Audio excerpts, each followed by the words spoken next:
Unit 5 Territoriality, Personal Space and Community Design. 5.0 Introduction. Territoriality is a basic concept, the study of animal behavior. It is an area to which the animal lays claim to it and defends it against its own species, and in this way regulates the density by ensuring propagation of its own species. Thus, in this unit we will be dealing with territoriality and community design. We start with the concept and definition of territoriality, followed by classification of territoriality. In this we will be dealing with the Altman system, the Lehman and Scott system, etc. This will be followed by the types of infringement one comes across in territoriality and the various defenses one puts up to protect the concerned territory. This unit then takes up the issue of measurement of territoriality and discusses the field studies and field experiments, surveys and interviews, and the naturalistic observation and how these could help in measurement. Important factors that affect territoriality are discussed. Theories of territoriality are discussed and the role of genes and evolution are presented. Lastly, community design is explained and discussed in the light of territoriality, neighborhood and hospitals. 5.1 Definition and concept of territoriality. Territoriality is an extremely widespread as well as a universal phenomenon. Indicators of human territoriality can be seen everywhere: books spread out on a library table to save a place, nameplates, fences, locks, barriers, etc. Despite its pervasiveness, territoriality has not received the amount of study it deserves. Julian Edney observes that territoriality involves physical space, possession, defense, exclusiveness of use, markers, personalization, identity, dominance, conflict, security, claim staking, arousal, and vigilance.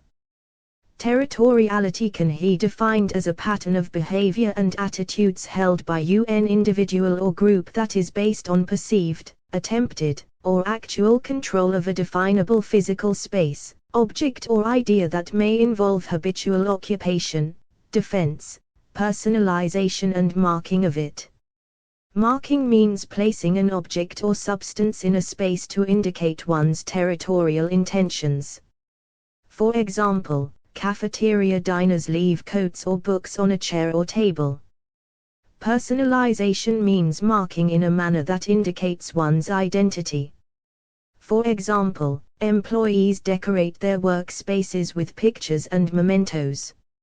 5.2 Classification of territoriality. Classification of territoriality has been done in terms of a number of systems which are given below in detail. 5.2. 1. The Altman system. Erwin Altman categorized territories into 3 types. Altman's typology is the degree of privacy, affiliation, or accessibility allowed by each type. Primary territories.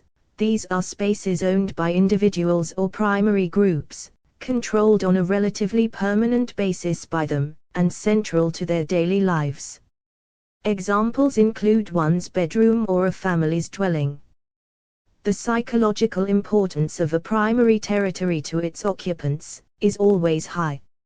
Secondary territories. They are less important to us than primary territories, but they do possess moderate significance to their occupants. For example, a person's desk at work, favorite restaurant, locker in the gym, etc.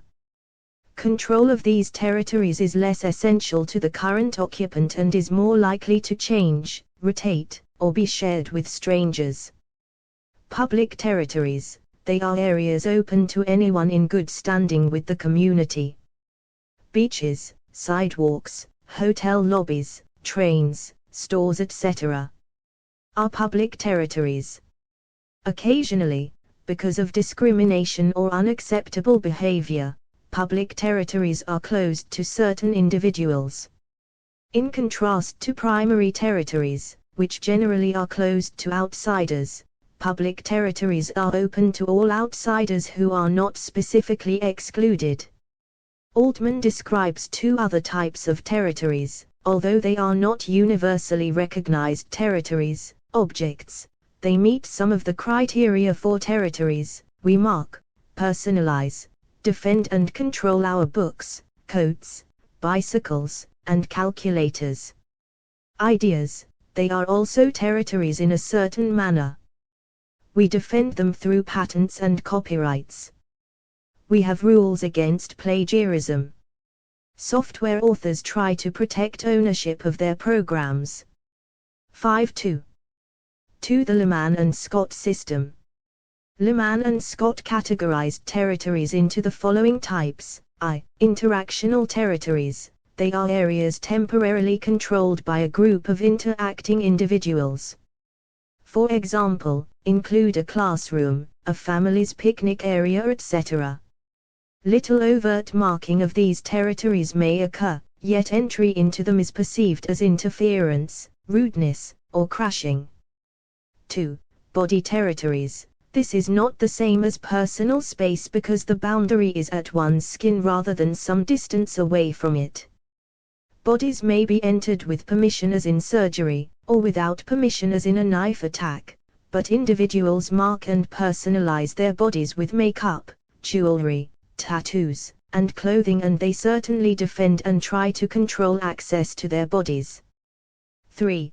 Public territory is an area that is used and can be entered by anyone, but he must comply with existing norms. It has low ownership cognition, control is very difficult, and residents can only see but cannot be owned and controlled exclusively by individuals or groups. 4. Home territory, areas where the regular participants have a relative freedom of behavior and sense of intimacy and control over the area. Hussein El-Sharqawi in Lang shows 4 types of territoriality that are useful in environmental design, namely, 1.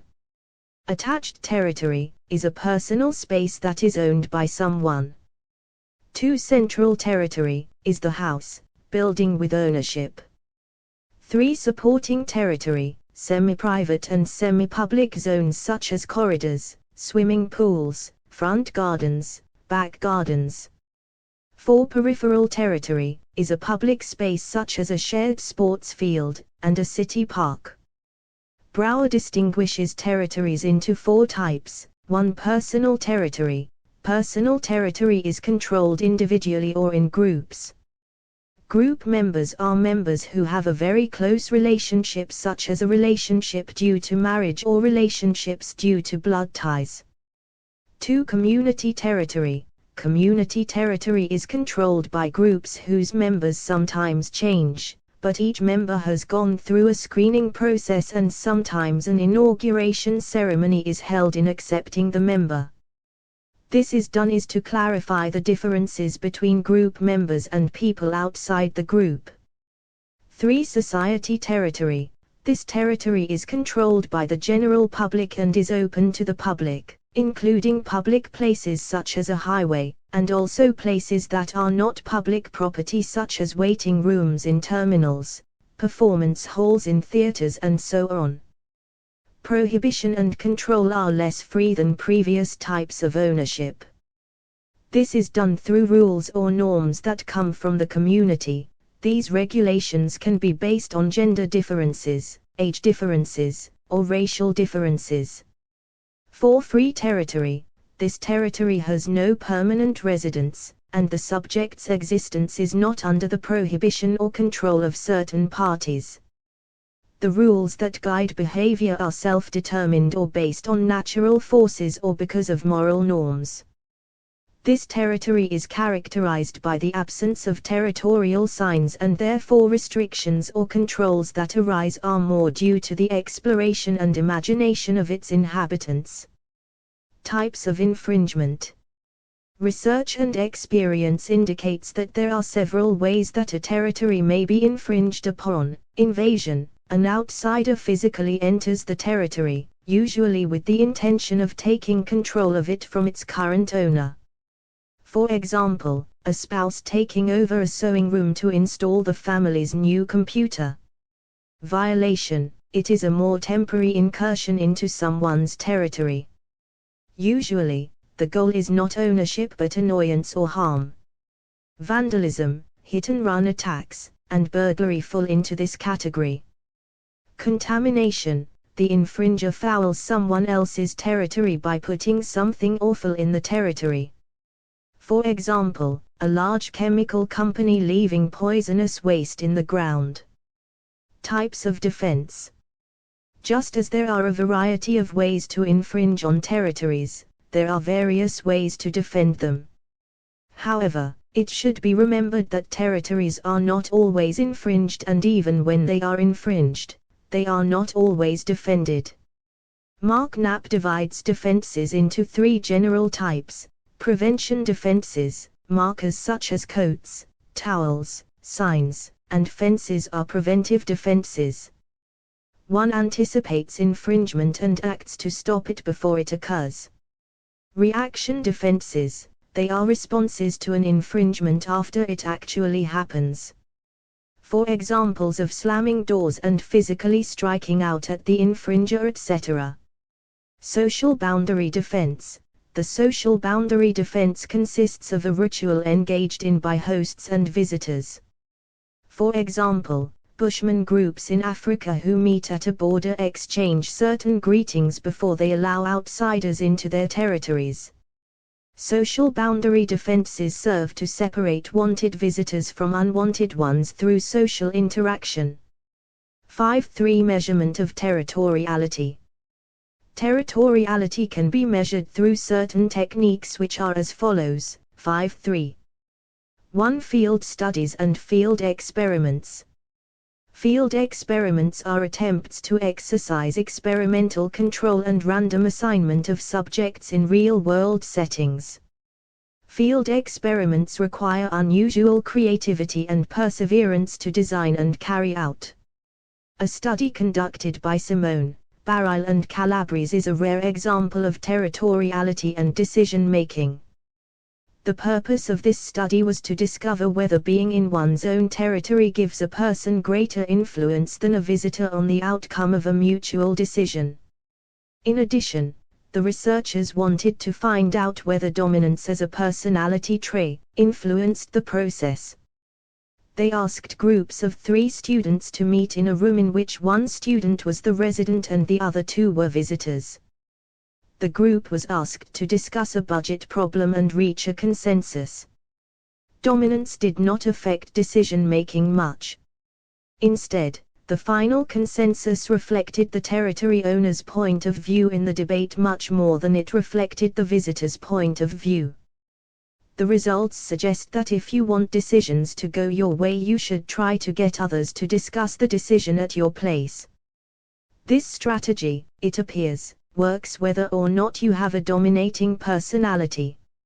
Field studies, also performed in real-world settings, focus on naturally occurring correlations or differences between variables because the researcher cannot randomly assign subjects or exercise control over the variables.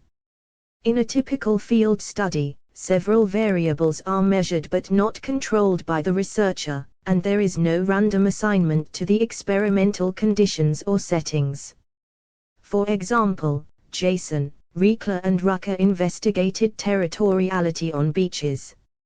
Sunbathers tend to mark off territories using radios, towels, and umbrellas. The results showed that females claim smaller territories than males, and those mixed-sex groups and larger groups claim less space per person than do same-sex groups and smaller groups. 5.3. 2 Surveys and interviews. Another way to study territoriality is to ask individuals about their behavior and experiences. Self-report methods such as surveys and interviews have the disadvantage that respondents may not be able or willing to report their behavior accurately. However, these methods usually have 2 advantages.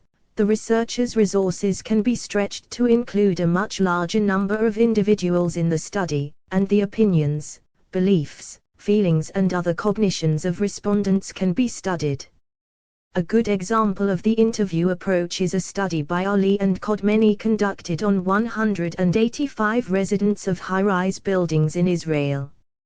Every member of 45 families, including children over age 5, was asked about his /her actual territory-relevant behaviors and cognitions.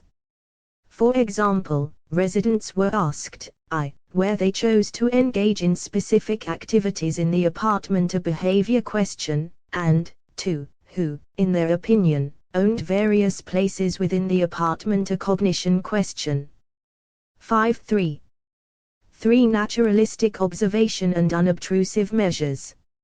Another strategy for studying human territoriality is to observe ongoing territoriality behavior in a careful, structured way. For instance, the researcher may watch how children occupy and defend certain areas of a school playground. When unobtrusive measures are employed, the researcher may count the number and location of items that individuals deploy to control a space. For instance, a university's cafeteria is generally so heavily used that experienced students going to lunch first locate a vacant seat, where they deposit their books on the table and their coat on the back of the chair, then go to the food lines. 2 typical unobtrusive measures of territoriality are marking and personalization. If you wished to discover whether some ethnic groups express territoriality differentially, you could unobtrusively compare the amount they personalize their front yards. Berger et al. Mentions that inner city Slavic Americans personalized their yards more than their non-Slavic neighbors. The Slavs landscaped their yards more, maintained their houses better, and placed more potted plants in view. 5.4 Factors affecting territoriality.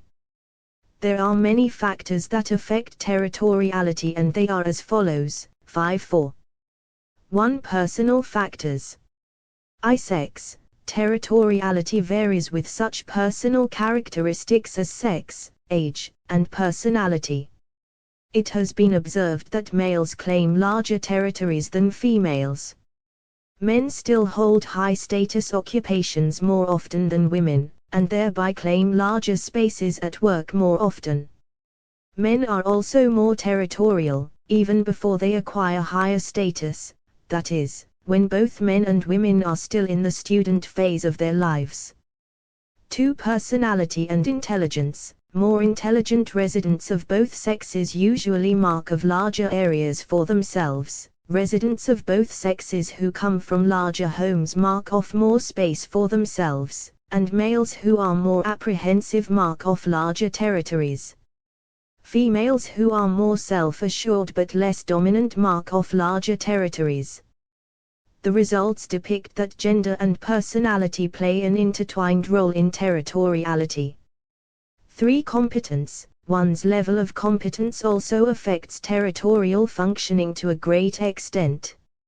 Residents who require less help to get around reported being more territorial not only in public territories but also in their primary territories. Residents who were more mentally alert were more territorial in their primary territories, but those who were less mentally alert were more territorial in public territories. 5.4. 2. Social factors. Social climate. The social climate of a neighborhood appears to influence territoriality. A study conducted by Taylor, Gottfredson and Brower on 12 Baltimore districts found that congenial social climates were associated with improved territorial functioning. In more congenial neighborhoods, residents were better able to distinguish neighbors from intruders, experienced fewer problems of territorial control, and felt more responsibility for neighborhood space. 2. Social class. Territoriality varies with the socio-economic level of a neighborhood and its residents.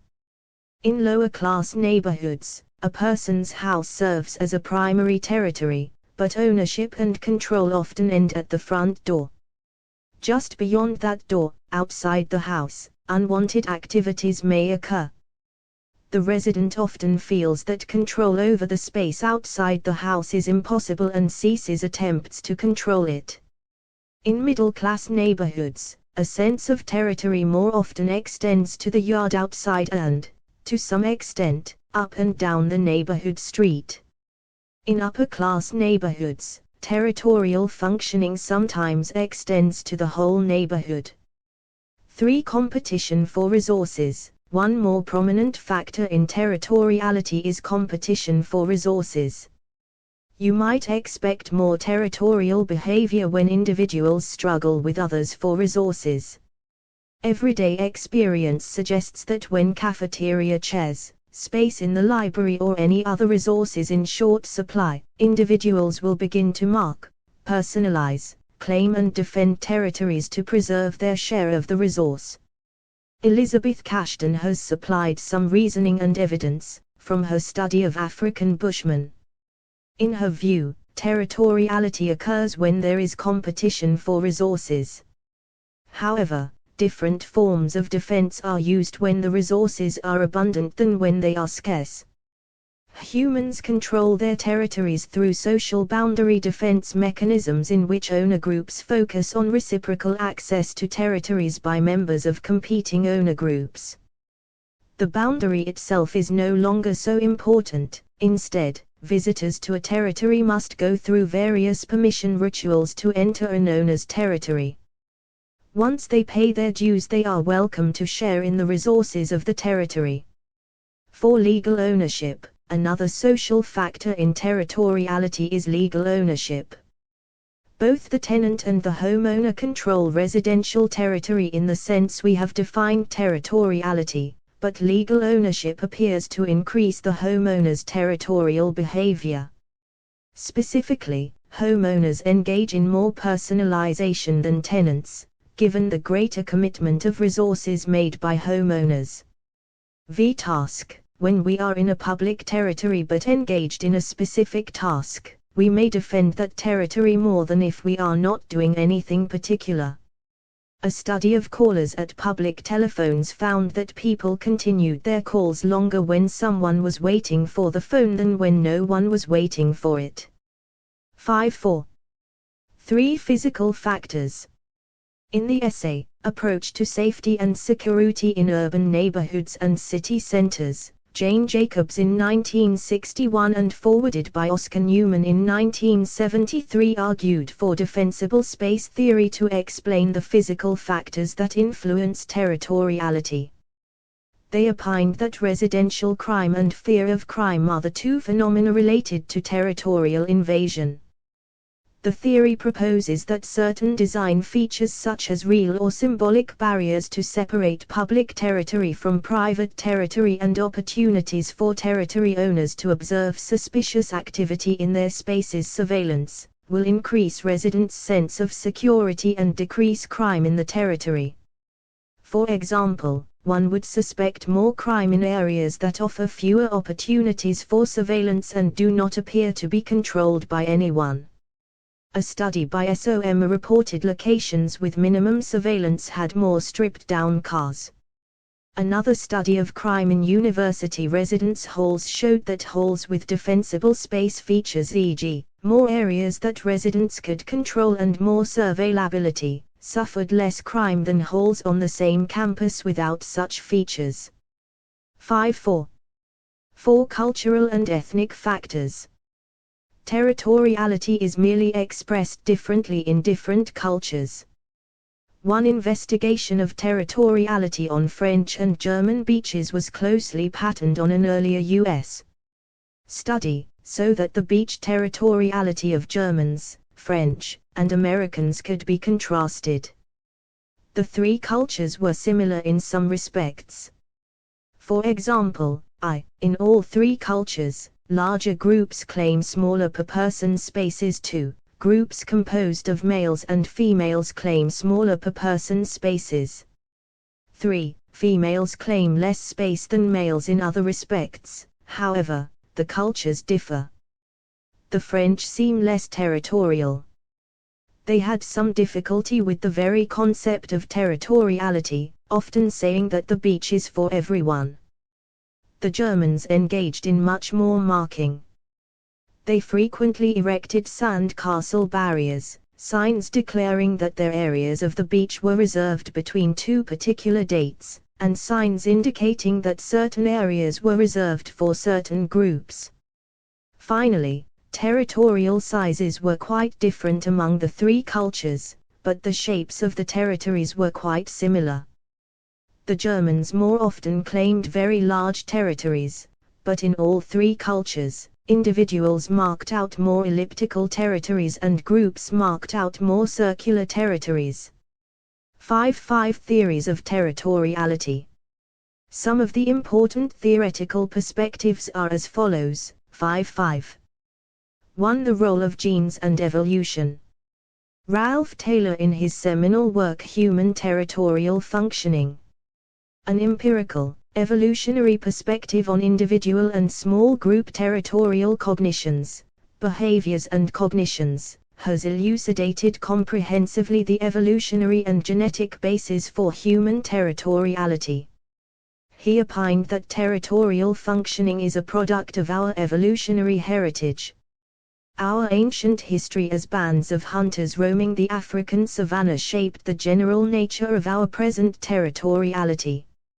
According to Taylor, because territoriality developed in a small group context, even today it applies only to individual and small groups, not to large aggregates such as nations.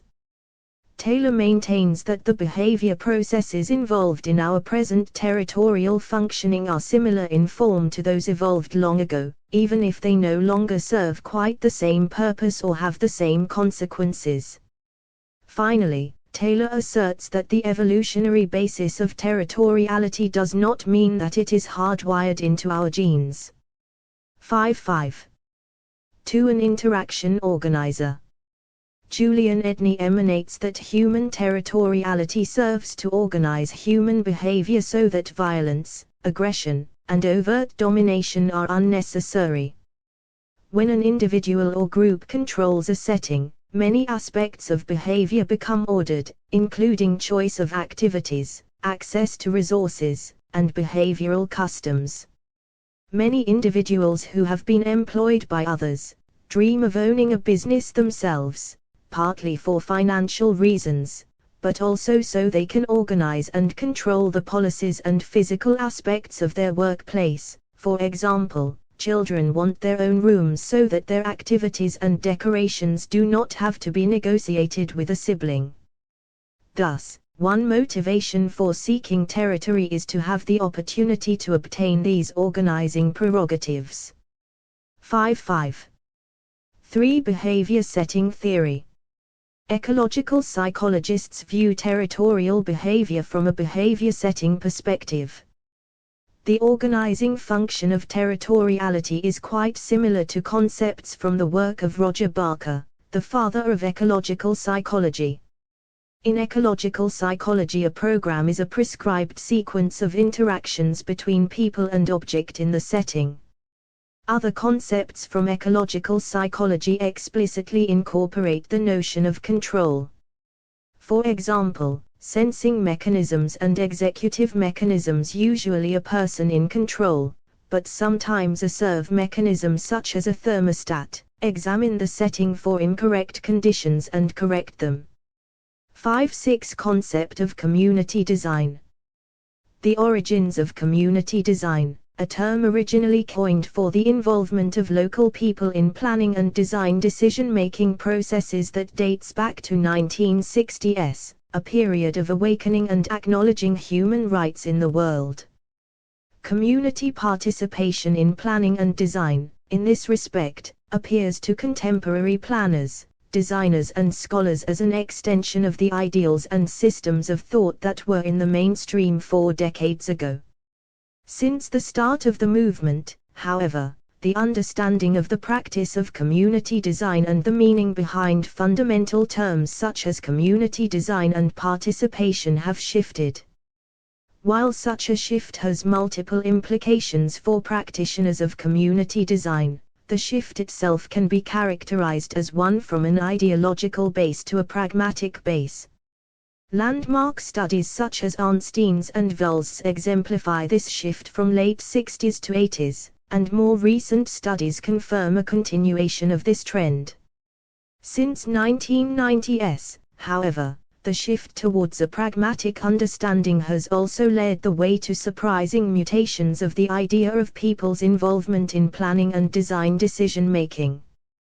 The very use of the term participation by popular planners / designers in the mainstream to provide leverage to the creation and promotion of new styles exemplifies this trend.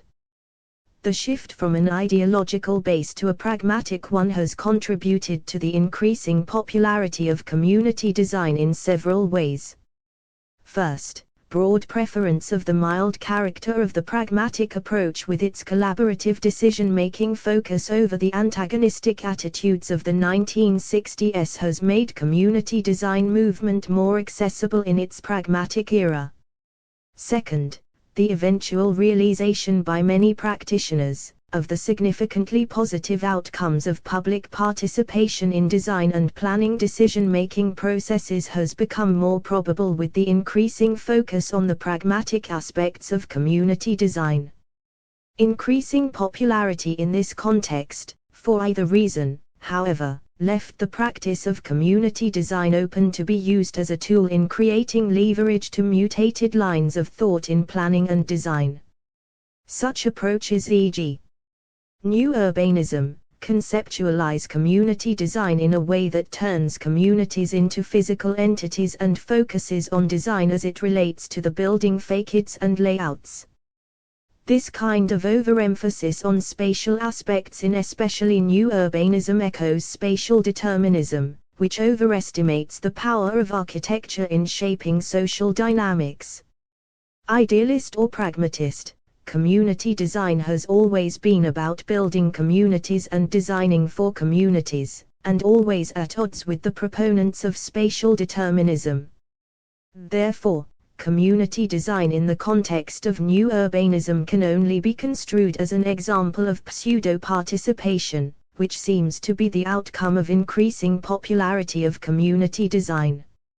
As Sanov distinguishes genuine participation from pseudo-participation, he claims that as long as the decision-making power is not in the hands of the participants, and they are to be presented what is planned for them, it cannot be genuine participation.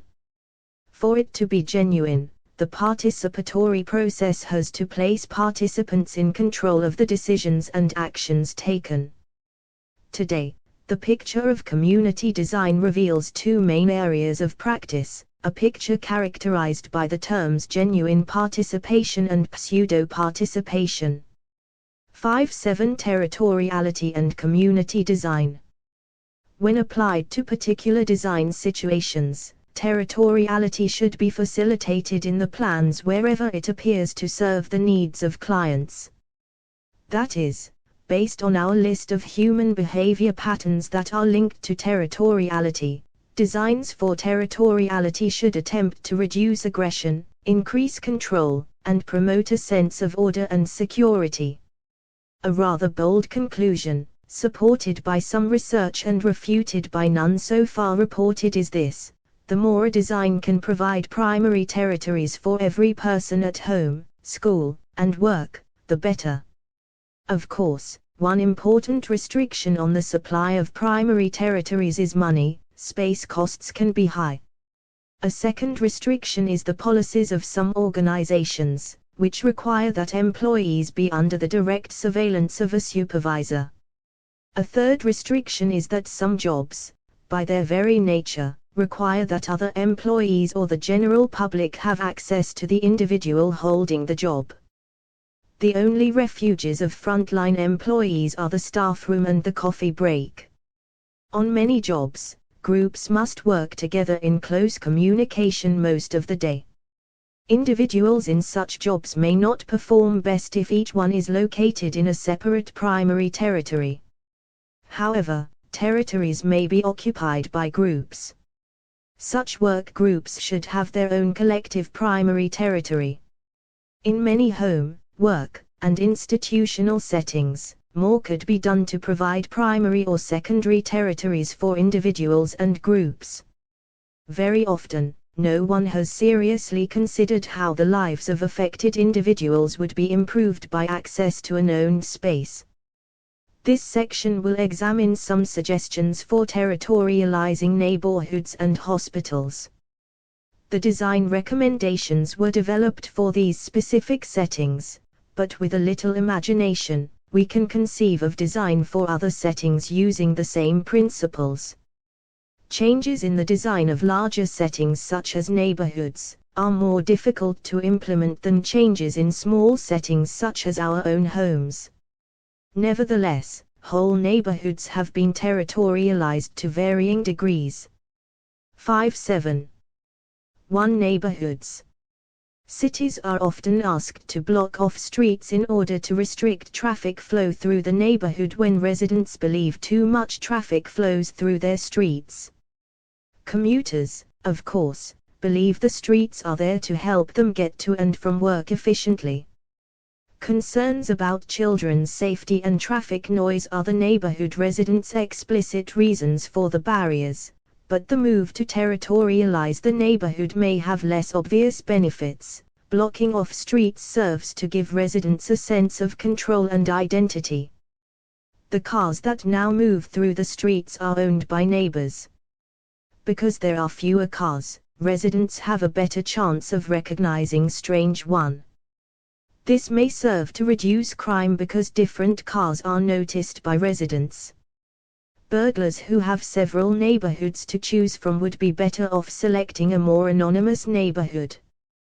Defensible space theory would support neighborhood design changes that increase the residents' sense of ownership, eliminate space about which no one in particular feels vigilant, and increase space that is easily watched by residents. Changing whole neighborhoods, unfortunately, is politically difficult. Traffic barriers, for example, are opposed not only by commuters who are inconvenienced but also by residents of neighborhoods that will experience increased traffic as a result of the new barriers. Smaller-scale changes to individual houses, for example, are much easier politically, but some of them cost that individual homeowner more. Of course, the problem sometimes can be solved by creating a different street pattern either when the neighborhood originally designed or by rearranging the street pattern in a block. One study demonstrated that residents of cul-de-sac believe that they have exclusive use of their street, can better distinguish neighbors from strangers, and have safer and better maintained streets than residents of through streets. 5.7. 2. Hospitals. No one likes to be hospitalized. Besides the obvious reason that being in a hospital means illness or injury, another reason we may not enjoy our stay is the way space is managed in hospitals. Unavoidably, we go to a setting where we have no pre-established territory. Immediately, this affects our sense of control and security. Even if we are given a private room or our own bed, we are compelled to perform behaviors such as sleeping, grooming and discussing private matters, in a secondary territory that we are used to performing in our own primary territories. If we have no lockable cupboard, for example, our usual sense that we can control our possessions is compromised. The answer is to allow patients personalization and control wherever possible. Lockable cupboards, viewable bulletin boards, and more table space to display photographs, books, and other meaningful possessions are some suggested design changes. An even simpler rule may be to ask staff to respect the way patients arrange small objects within their reach. Some evidence that the creation of primary territories does have a beneficial effect comes from a study in a nursing home conducted by Walivara et al. In double occupancy rooms, visible markers that divided the room into two separate spaces increased residents' self-esteem and sense of adequacy. As in most situations, however, there are strong pressures against some of these design changes. Some staff members complain that tables are cumbersome, cupboards take up valuable space, and bulletin boards are expensive. Some staff objects to the inefficiency caused by idiosyncratic arrangements of furniture and personal possession. The issue is whether institutions primarily exist for the welfare of the patients or the staff. Surprisingly often, judging by the arrangements of hospitals and other institutions, the answer is that staff needs come first. Staff needs, of course, are legitimate. However, too often, patient needs are undeserved because their illness, injury, and temporary status reduce their ability to voice their needs in an effective way. Yet, although each patient is temporary, a permanent stream of similar patients with similar needs flows through the hospital. The best solutions to the staff versus patient design dilemma will be reached when designers carefully examine both groups' needs and base architectural changes on the costs and benefits to both groups. More changes favoring patient privacy and territoriality over staff efficiency are needed because, to this point, staff needs usually have prevailed. Spatial arrangements, despite some existing barriers, could be improved considerably so that everyone in a building is better off. Environmental designs that creatively include territoriality can significantly improve quality of life. 5.8 Research evidence of territorial behavior. A number of studies have examined the effect of group size, culture and gender on territorial occupancy, intrusion, and defense.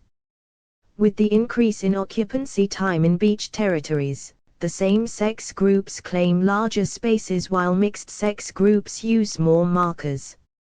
It seems that the mixed-sex groups display markers to keep their territorial boundaries intact.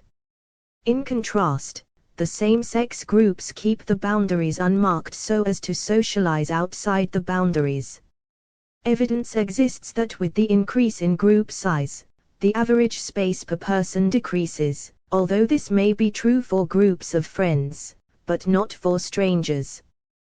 Thus, territorial behavior is influenced by personal and situational factors.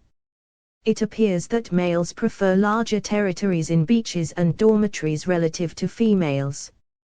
Investigators have examined the ways in which people from different nationalities compete for beach space, particularly in holidays.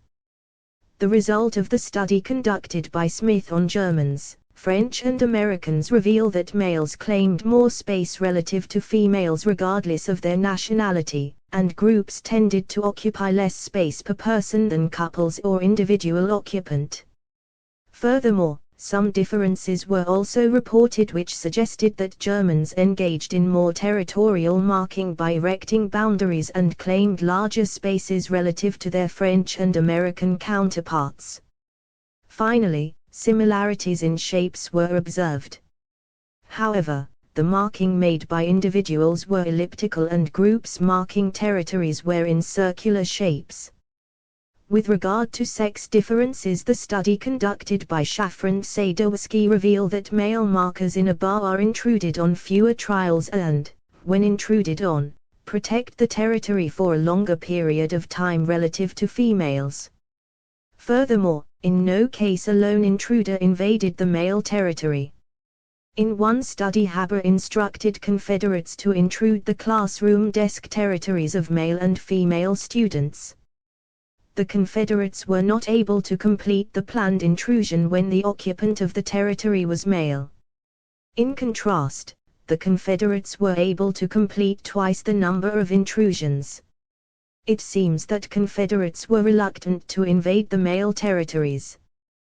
The males were more likely to say unfriendly things to the invaders when cafeteria tables were intruded. Other scholars found that, when invaded, both males and females were equally likely to withdraw their library seats. Thus, territorial behavior does show some variation between cultures and gender effects. Perhaps in many situations, like protecting seats at a game or movie theater by markers, are less effective. In such public places, the occupant, while temporarily vacating the seat, requests save seats. SOM and Becker. The next adjacent space. When the duration of users' absence was Murray observed that neighbors were more likely to defend, e.g. 15 minutes versus 60 minutes. Likelihood of defense was less when users' prior duration of occupancy 5 minutes versus 20 minutes, degree of personalized contact with the neighbor no contact versus asking for time versus chatting information, all for 5 minutes.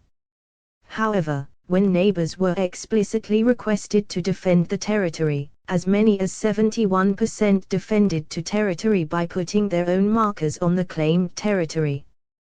5.8. 1. Territorial demarcation, personalization, and behavior.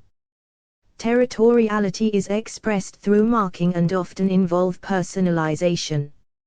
According to Cassidy, fences, boundaries, and other indications that territory belongs to someone, without identifying who the person or group is, are markers. Markers with the identity of the person, such as name plates or which distinguish the territory in unique way. For example, house name or number, reflects attempt to personalize the territory. Public territories are self-consciously marked to reserve space. People often mark territories in public domain, e.g. seat in the library or space in the beach, so as to prevent intrusion and distress. Often when the territory in the public domain is invaded, people move their occupancy to other places. However, the invasion generates certain physiological arousal and anger. In contrast, it is less likely that the primary territory, e.g. home, garden, is invaded. The effectiveness of public territory markers is dependent on many factors, including duration of absence of the owner, the availability of alternative space, and the desirability of the territory. When sufficient space is available, the territorial markers are effective and intrusion is prevented. However, when the alternative space decreases with increase in the population, the territorial markers lose its significance and effectiveness. Similarly, the effectiveness of a marker, e.g. school newspaper on snack bar table, is reduced if it is mistakenly perceived by the potential intruder as litter. However, markers such as college notebooks are not disregarded completely. Some studies have reported that a half-empty beer mug is a more effective deterrent to intrusion of a table at a bar than a more personal marker such as sport jacket. In a review, Brown and Altman reasoned that prospective customers realize that patrons may forget their jacket when leaving the bar, but they rarely leave half-empty beer mugs in the bar because the prospective customers assume that the bartender expects the patron to return. Thus, personal markers provide more protection from intrusion than impersonal markers. 5.8. 2. Territoriality, behavior and aggression. Depending upon a number of situational factors, territory may serve either as instigator of aggression or as a stabilizer of aggression. The status of a particular territory affects the relationship between territoriality and aggression. When territory is unestablished or disputed, aggression is more likely. The study of Lev and Cybrewski revealed that street gangs engaged in more inter-gang violence when territorial boundaries were ambiguous than when they were well established. Furthermore, evidence exists that well-demarked territorial boundaries lend stability and reduces the probability of violence and aggression. Other studies reported that after the introduction of identifiable territories, a drop in the level of aggression in the group of retarded boys was seen. Thus, it seems that well-established territories are less likely to be intruded and thus the chances of aggression are less. 5.8. 3. Architectural features and territorial behavior. In public spaces, certain architectural features appear to encourage the development of territorial claims. The study of SOM reports that students are more likely to make territorial claims for library seats that are close to the wall, facing away from the distractions of the main entrance, and towards the rear of the room. Passerby is more likely to use water fountain if it is shielded from the spatial proximity of others by a physical barrier. It is commonly observed that much of the criminal activities are centered in areas around public spaces. The offenders are more likely to position themselves in street corners or pathways in open spaces and try to avoid front garden spaces. The concept of defensive space focuses on various aspects of public space organization that helps in promoting sense of ownership to its residents. Newman conducted a study on 2 housing projects in New York, occupied by equal number of residents. The Brownsville project was organized in smaller blocks having residential units for 5 to 6 families and was built around courtyard. The Van Dyke project was high-rise with residential blocks, separated by large parks. The design features of the Brownsville project provided defensive space to the residents. The design features facilitated sense of community and social interaction between neighbors in Brownsville housing, which promoted security and reduced the criminal mishappenings. In contrast, the crime rate was 50% higher in Van Dyke housing relative to Brownsville because the probability of social interaction was inhibited by the residential design. Thus, it seems that the strength of territorial ownership and defense seems to vary according to the characteristics of the setting, the features of architectural design, gender, cultural background and group size. 5.9 Personal spacing. 5.9. One concept of personal spacing. One of the most sacred rules of social behavior is never transgress into your neighbor's personal space. To put it simply, we all need a private space to just sit, think, study, sleep or relax. A special place, just to be alone, to spend some me time in the privacy of our thoughts. Personal space is that region surrounding a person which psychologically they regard as their turf. Most people value their personal space and feel discomfort if a stranger comes too close to you while striking a conversation, anger, or anxiety when their personal space is invaded. Personal space thus refers to the distance you will automatically take a step backwards to restore the distance needed between people when they interact. It is the amount of room that is needed to feel safe and comfortable. It is the immediate region which surrounds us and is seen as our psychological property. If people try to enter that space, one starts feeling closed in, uncomfortable and anxious.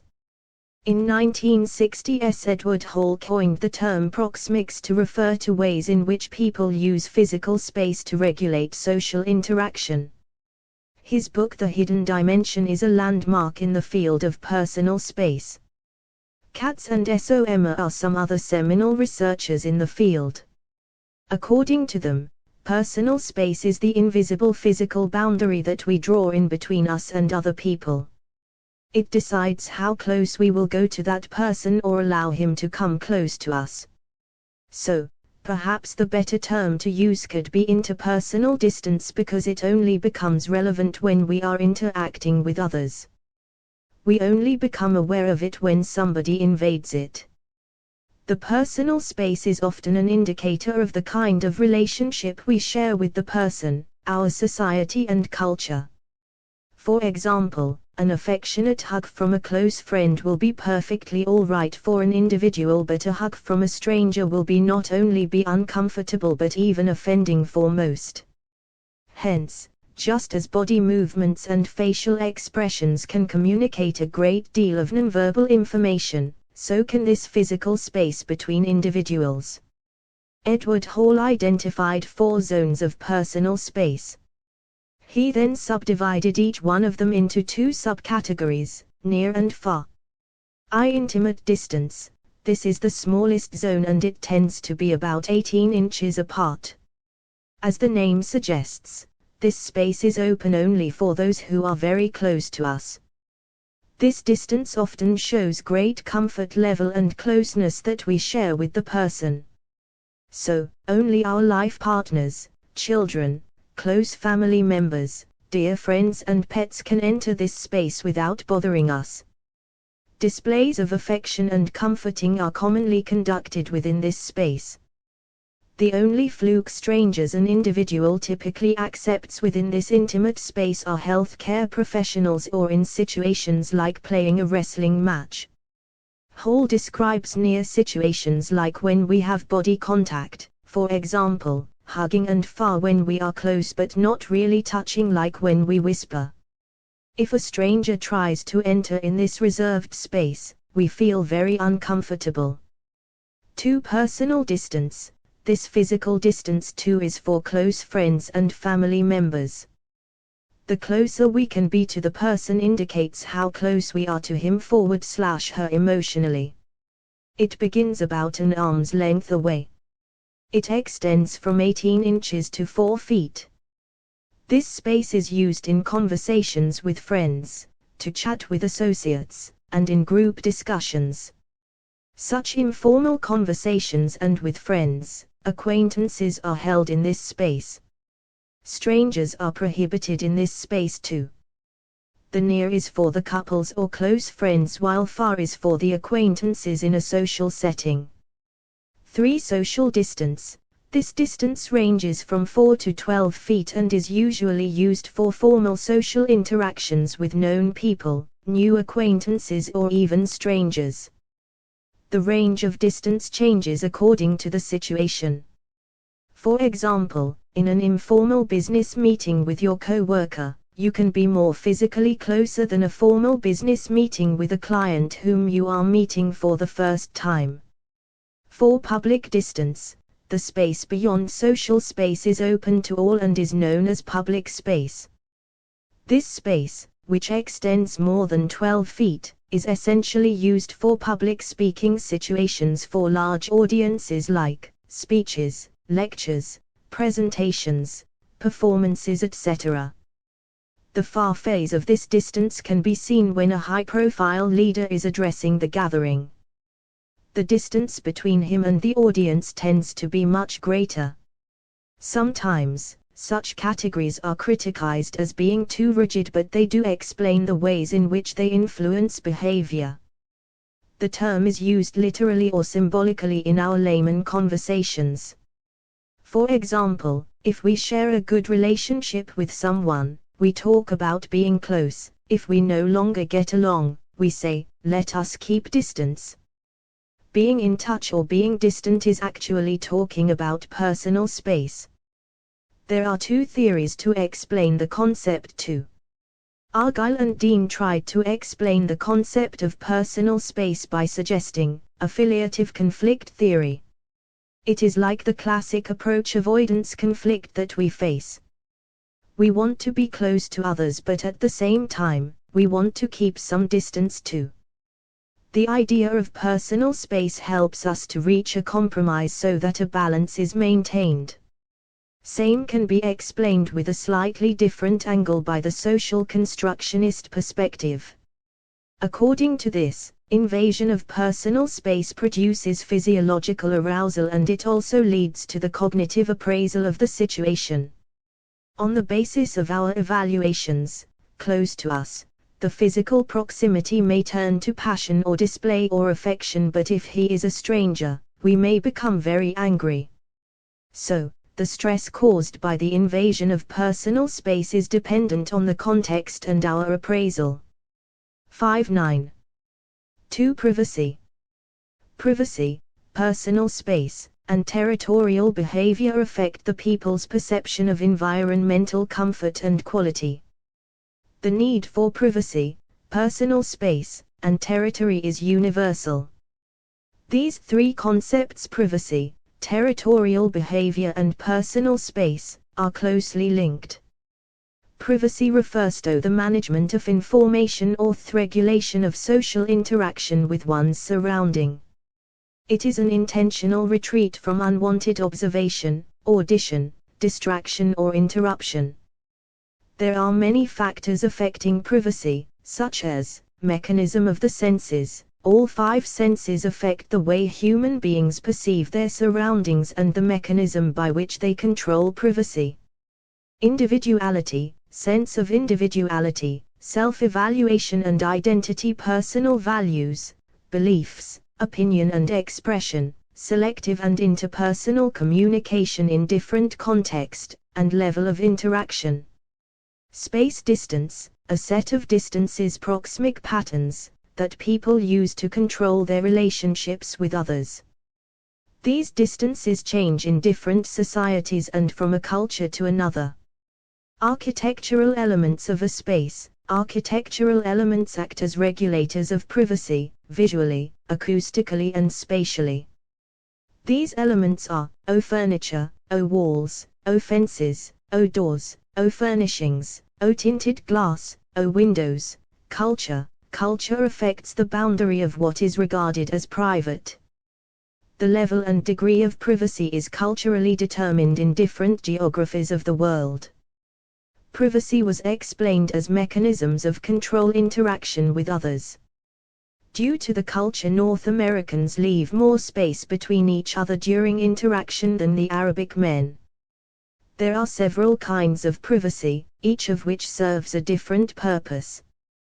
Westin identifies 4 types. I solitude. In this type of privacy, person is alone and free from observation by others, and /he is in the most extreme condition of privacy.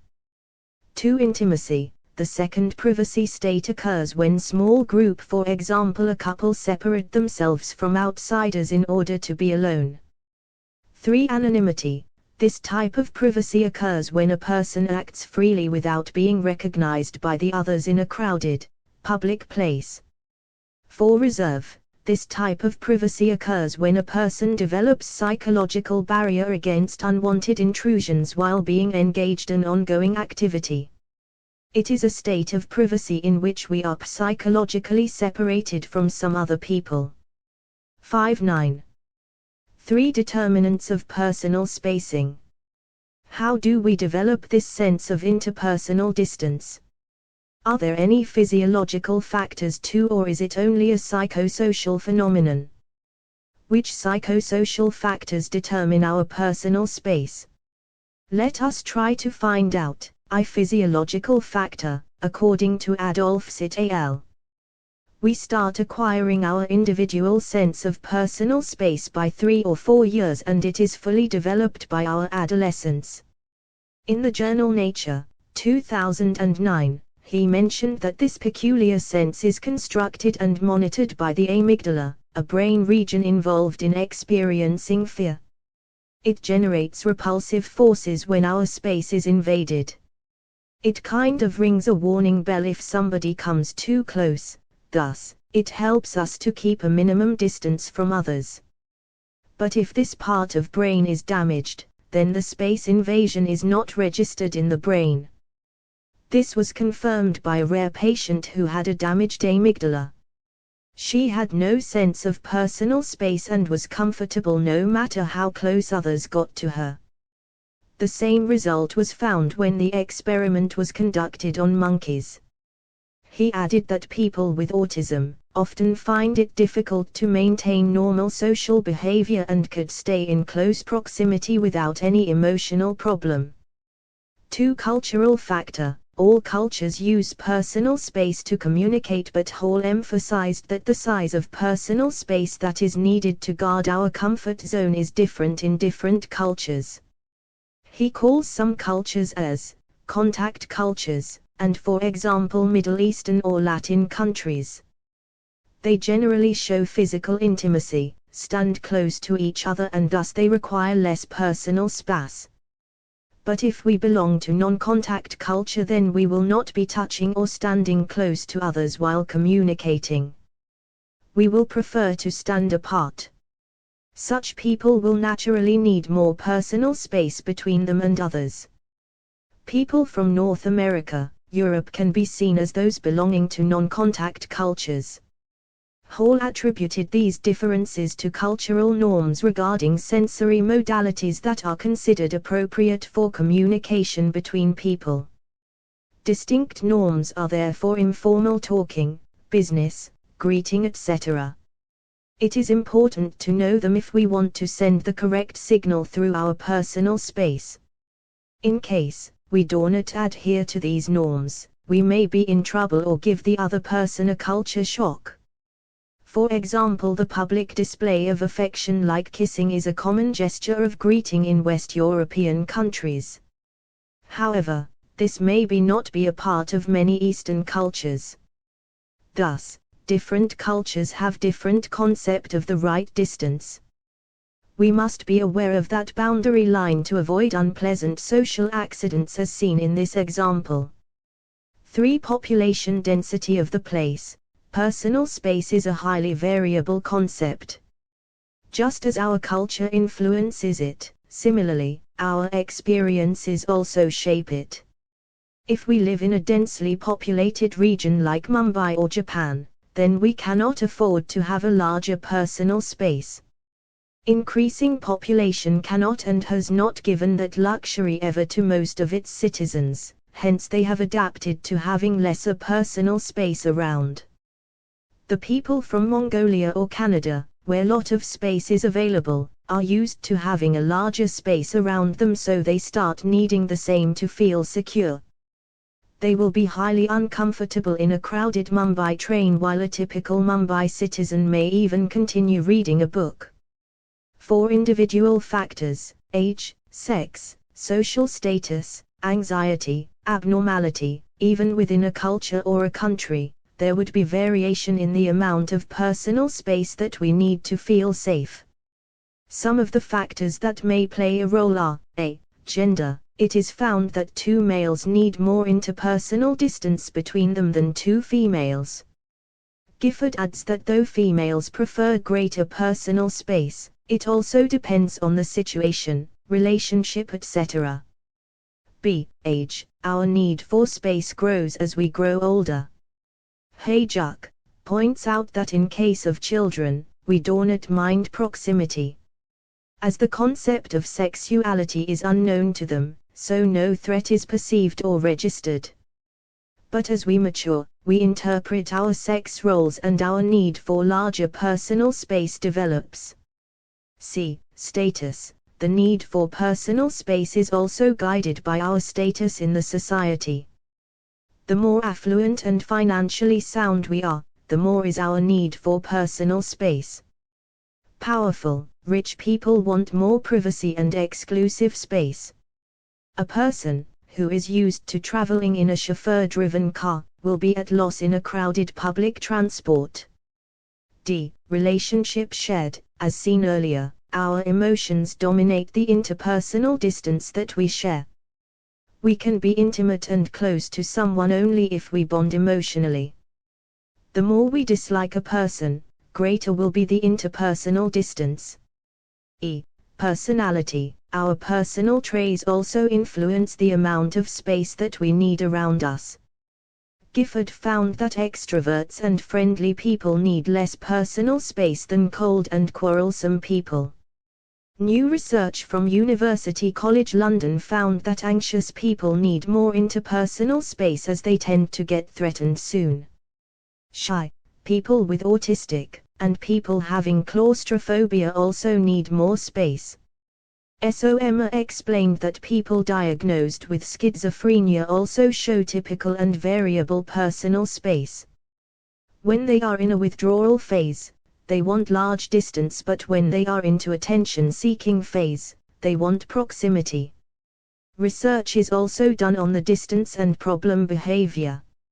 It was found that violent criminals too like to keep large interpersonal distance. v. Circumstantial or situational factor. The need for personal space may vary in the same person according to the situation. As we have seen in the unit, in crowding, one would not mind many people jostling around in a fair or an exclusive movie premiere. The people sitting on both sides of your seat in a theater may be accepted without a murmur. But if it is hardly filled, many seats are vacant, and still 2 people talking at a distant seat may also invade into privacy. Research also suggests that we will be more comfortable to occupy those seats beside us rather than in front or back of us, we tend to suddenly feel offended if people come closer in front or behind than if they are on our sides. So, the personal space bubble seems to be elliptical and situational. Tedesco and Fromm reported that requirement of interpersonal space was less during a competitive situation, whereas in cooperation tasks, the requirement of personal space was more. 6. Expectations and social perception. The personal space is also decided by what is our expectation about the person we are going to meet. The social perception about that person will also influence our interpersonal distance. If we have a negative view, we prefer to be at a distance and need more personal space. Scourgeons examined the personal space of participants in relation to the perceived violence level of the criminal whom they were about to meet. They were told that one of them is the violent offender, the other non-violent offender, and third one has not offended any law ever. The result indicated that participants kept maximum space with the violent offender and minimum with the non-offender. Kleck and Barron also validated this finding. Thus, it is amply clear that interpersonal distance is integral in regulating our interaction with others, and it is a very good indicator of the shared relationship. This makes personal space a very important aspect of behavioral studies because interaction is the base of all our social interactions in life. Whether it is our work, play, or rest, we will be more successful if we are aware of the positive and negative aspects of the interpersonal distance. 5.9. 4 methods of studying personal space. There are 4 basic research methods to study personal space. 1. Simulation method. In this, the person is placed in an imaginary situation and he is told to imagine the kind of interaction he would have with others in it. Sometimes dolls or miniature symbolic figures are used to project their view. Nowadays computer graphics can also be used. This is particularly useful for children, but the artificial lab setup does not allow sweeping generalization to real life. 2. Quasi-projective or laboratory methods. In this method, the person uses his own body in relation to other person under controlled laboratory conditions. The other person may be real or imagined. For example, the stop distance method. The person may approach a person till he starts feeling uncomfortable. Another method under this can be interactional method, where direct, unobtrusive observation of actual interactions is done in the laboratories. The laboratory method attempts to control relevant variables to avoid confounding. The lab results are difficult to generalize in the natural environment. 3. Naturalistic or field methods. In this method, distances between people are measured in the natural settings. This method has ecological validity as it is done in the natural surroundings.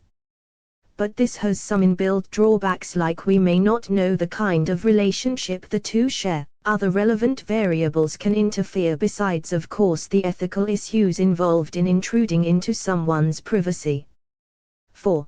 Questionnaire. A questionnaire in which participants have to imagine a situation and rate whether they feel uncomfortable in the situation. An example is the Comfortable Interpersonal Distance Scale, on which participants have to rate where they feel uncomfortable in the situation, which they are imagining. But there is a possibility that a person may not comprehend the situation or he may lie.